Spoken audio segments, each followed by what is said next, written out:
Cinema industry వైపు వెళ్ళాలనుకుంటున్నారా? మీకు మేమున్నాం. వెంటనే కాల్ చేయండి. హాయ్ అండి, వెల్కమ్ టు సుమన్ టీవీ. నా పేరు అనురాధ. ఈరోజు మనము చిన్న చిన్న వర్డ్స్ తోటి సెంటెన్స్లు ఎలా మేక్ చేయాలి, దట్టు హిందీలో. సో ప్రతి ఒక్కరు అనుకుంటారు నాకు హిందీ రాదు, నేను నేర్చుకోలేను, నేను హిందీలో మాట్లాడలేను అని వెనక అడిగిపోతూ ఉంటారు. అలాంటిది ఏం అవసరం లేదండి. చిన్న పదంతో మనము ఒక చిన్న సెంటెన్స్, మనకు మాట్లాడాలంటే ఏం కావాలి? వాక్యం కావాలి. వాక్యం ఎలా యూజ్ చేయాలో మనకు తెలియాలి కదా. మనం ఎవరు ఓన్లీ వర్డ్స్ వస్తే సరిపోదు. వర్డ్స్ని సెంటెన్స్లో మనం పెడితేనే కదా మనం వేరే వాళ్ళతోటి మనం ఒక ఇది తీసుకోగలం. సో అందుకని ఈరోజు ఆ వర్డ్స్ని సెంటెన్స్ రూపంలో ఎలా మనం చేయాలో చూద్దాం. చిన్న చిన్న వర్డ్సే మనం ఇంట్లో డైలీ వాడే వర్డ్స్ని ఒక చిన్న సెంటెన్స్గా తీసుకున్నాం అనుకోండి, మనం ఈజీగా చేయొచ్చు. ఓకేనా? సో ఆ వర్డ్స్ ఏంటో చూద్దామా? సో చూడండి, ఇక్కడ ఫస్ట్ ఒక వర్డ్ వచ్చేసి గరం. గరం అంటే ఏంటి? వేడి, హాట్. ఓకే ఓకే సో దీన్ని మనము చాలా విధాలుగా మనము యూజ్ చేస్తూ ఉంటాం. ఇంట్లో మనం డైలీ మనం కిచెన్లోనే వీటిని మనం యూజ్ చేస్తాం. ఎలా?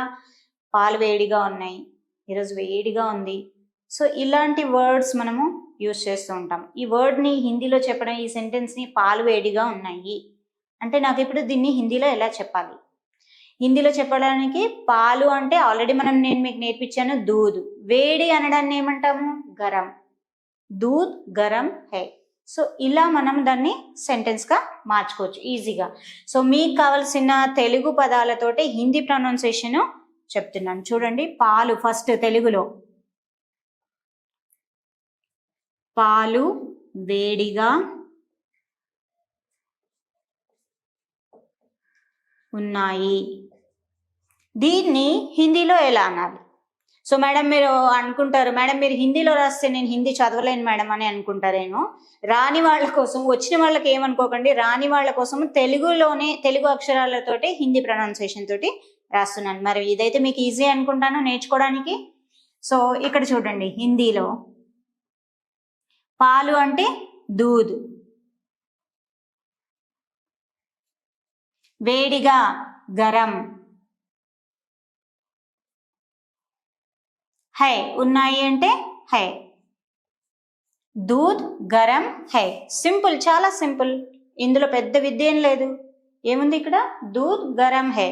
ఇక్కడ దూద్ చోట మీకు ఏమన్నా ఇంకా ఉన్నాయి అనుకోండి, వేడిగా ఉన్నాయి, బట్టలు వేడిగా ఉన్నాయి, లేదంటే అన్నం వేడిగా ఉంది.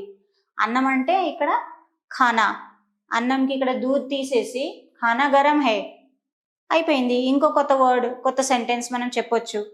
అన్నంకి బదులు ఇంకేమైనా వెదర్, आज मौसम बहुत గరం హే, ఠండా హే. యాక్చువల్గా అయితే మోసం వెదర్ అనేది ఎప్పుడు చల్లగా ఉంటుంది, వేడిగా ఉండదు. సమ్మర్లో ఒకటే వేడిగా ఉంటుంది.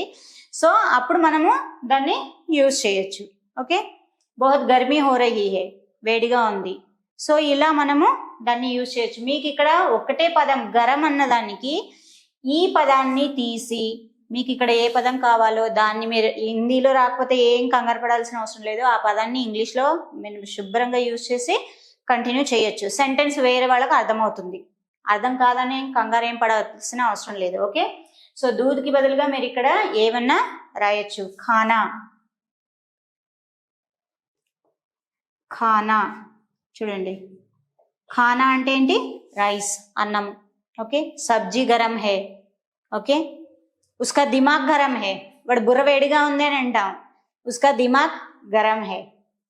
మేరా దిమాగ్ గరం హే అని అంటారు, నా బుర్ర వేడిగా ఉందమ్మా అని అంటూ ఉంటారు కదా. సో అక్కడ ఏంటి? ఇక్కడ ఏం తీయొద్దు మీరు, ఇక్కడ దూద్ తీసేసి దిమాగ్, మేరా దిమాగ్ గరం హే, అంతే. చాలా సింపుల్. ఏం కొత్త వాడాలి, మనకు రానిది ఏమీ లేదు. కాకపోతే ఏమంటే ఆ పదం తెలుసుకుంటే చాలా ఈజీగా మనము మాట్లాడవచ్చు. సో ఇక్కడ మీకు ఎవరికి ఏం చెప్పాలనుకున్నారో ఇక్కడ ఈ పదం తీసేసి వేడిగా ఉంది అంటే గరం హే అని యూజ్ చేయొచ్చు. ఓకే, సో నెక్స్ట్ పదం చూద్దామా? కూడాదాన్. ఇది ఎవరైనా విన్నారా? కూడాదాన్ అంటే ఏంటి మేడం, నాకు తెలీదు అని అనుకుంటున్నారా? కూడాదాన్ అంటే ఏం లేదండి, డస్ట్బిన్, చెత్తబుట్ట. కూడాదాన్ అంటే ఏంటి? చెత్తబుట్ట. కానీ ఎవరు యూజ్ చేయరు. మీకు తెలియాలి, ఎందుకంటే మీ పిల్లలు చదువుకుంటూ ఉంటారు, మీకు పిల్లలకి చెప్పడానికన్నా మీకు తెలియాలి అని నేను ఇది చెప్తున్నాను. కూడదాని అంటే ఏంటి? చెత్తబుట్ట. సో మనం ఎప్పుడు డస్ట్బిన్లో పడేయరా అని అంటాం. దానికి బదులుగా మంచిగా కూడదని అనొచ్చు కదా. మీరు హిందీలో మాట్లాడినట్టుగా ఉంటుంది, మీకు సాటిస్ఫాక్షన్, మీ పిల్లలకు సాటిస్ఫాక్షన్గా ఉంటుంది. ఫస్ట్ ఆఫ్ ఆల్ సో చెత్తని తీసుకెళ్ళి చెత్తబుట్టలో పడేయని అనాలి. ఎలా అంటారు? ఇక్కడ మీకు కూడదాని ఒకటే వచ్చింది. కూడదాని అంటే చెత్తబుట్ట మేడం, మరి చెత్త కూడదాన్ మే కచరా డాలో. కచరా అంటే ఏంటి? చెత్త. ఓకే, తెలుగులో చూడండి.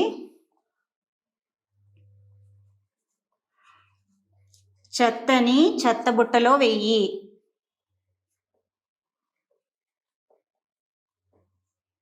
ఓకే, సో దీన్ని హిందీలో చూద్దామా మరి. చెత్తని కచరేకు कूड़ेदान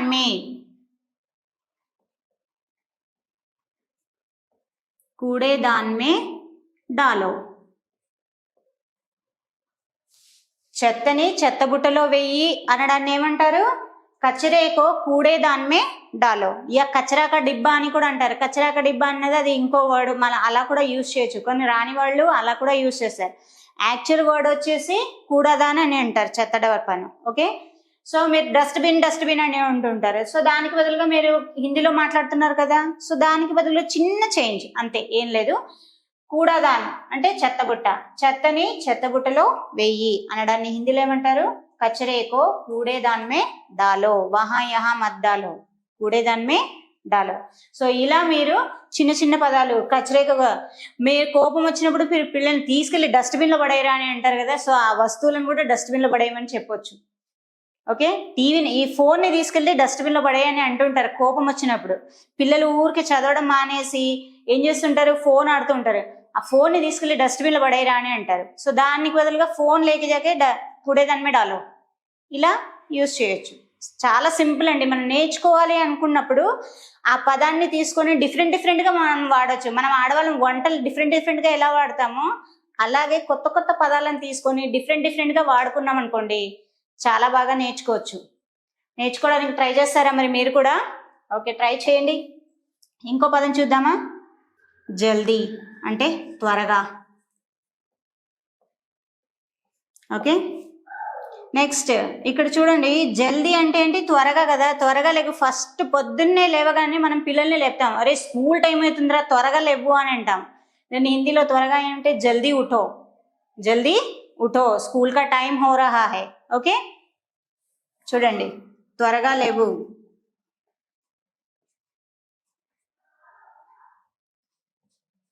స్కూల్ టైం అవుతుంది.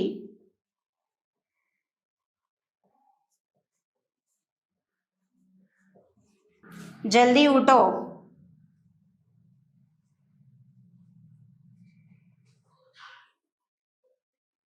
स्कूल का